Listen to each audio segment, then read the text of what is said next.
everyone. Hope you're having a good week. What I'm going to do is just share with you today a few tips that I've picked up from my new book, Think Like a Monk, which is the one I shared last week. I just started it last week and I've really got into it. I'm absolutely loving it. And I've picked up a few things now that have really stood out to me. So I wanted to share them because they're quite, I found them quite exciting. The first thing I discovered actually was that Jay Shetty is actually a shy person. So I was even more sort of intrigued to read his book when I'd found that out, because I would never have guessed, seeing him on social media and all these videos that he does, that he was shy. So it's just, that I find that there's success stories everywhere of people that have, done great things when they're shy. So I just love discovering that, I love discovering that he was shy as well.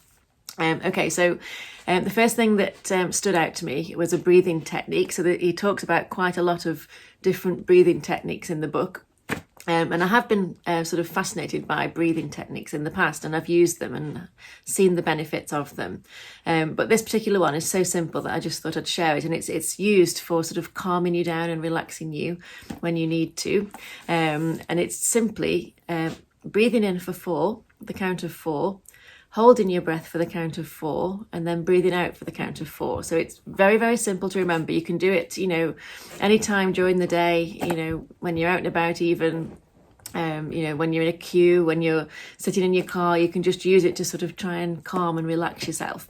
And you can also use it before, if you've got something that, you're nervous about doing, if you've got an interview or a speaking engagement or something like that, you can use it just before that to calm yourself down. So I love that one, and it just sort of brought it back to my attention, really. So that was good. The second thing he talked about, I'm just going to refer to my notes because I've written everything down here. I didn't want to miss anything. He talks about, I love his approach to sort of finding out what it is that you were meant to do. So I've always been fascinated by this. I've always said that, you should do what you love as much as you can. And he explained it in a really great way. So he talks about taking something that you're passionate about. Often that's something that you're really good at. So it's combining that with something that you're really skilled at. But it's also combining it with something that serves a purpose to other people. So, it's useful in some way. So the formula is actually passion plus expertise plus usefulness equals, and he calls it your Dharma. It's finding your Dharma, what you're actually meant to do that's actually going to serve people.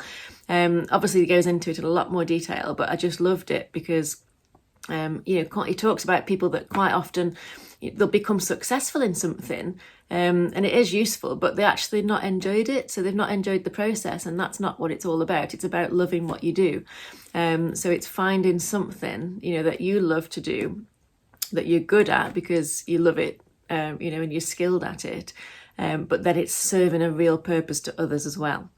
So I'm looking forward to reading more about that, because he does go more into that, into that subject further on into the book. So I will share my findings, with you. The last thing that he talks about, and it's sort of connected to this Dharma, is strengths and weaknesses. So I've sort of said this before, in today's world, we're sort of guided to sort of strengthen our weaknesses. So if there's something that we're not good at, for example, if you're in school and you're getting lower grades in certain subjects, then, you're sort of encouraged to spend more time on those subjects to bring you up to par with the other subjects. But what he talks about is actually strengthening your strengths, not your weaknesses, and just accepting that your weaknesses are things that are other people's gifts and responsibility, not yours. So if there's something that you're not good at, there's no point beating yourself up about it, that you're not good at it. It's somebody else's thing. It's not yours. And you have strengths. So, why not let's work on the strengths and make them even better and use them, to create things to help other people. And I just love that. So, I've become it's really sort of inspired me, this book so far. And I'm only a short way through it. I'm probably only about a third of the way through it. So, but yeah, I'm really enjoying it. So I recommend you get a copy if you haven't, you can see it in all the major bookshops. I got mine from Waterstones, I think it was, Oh no, I saw it in Waterstones, that was it. And then I went on to Amazon and ordered it from there, actually, because it was actually cheaper on Amazon, and I wanted it. I'd seen it in the shop, I decided that I wanted it. I went home and then wanted to get it quickly, so I went on Amazon and ordered it from there. But yeah, it's such a good book. So hope you find it as good as I do, and I'll see you all next week. Bye for now.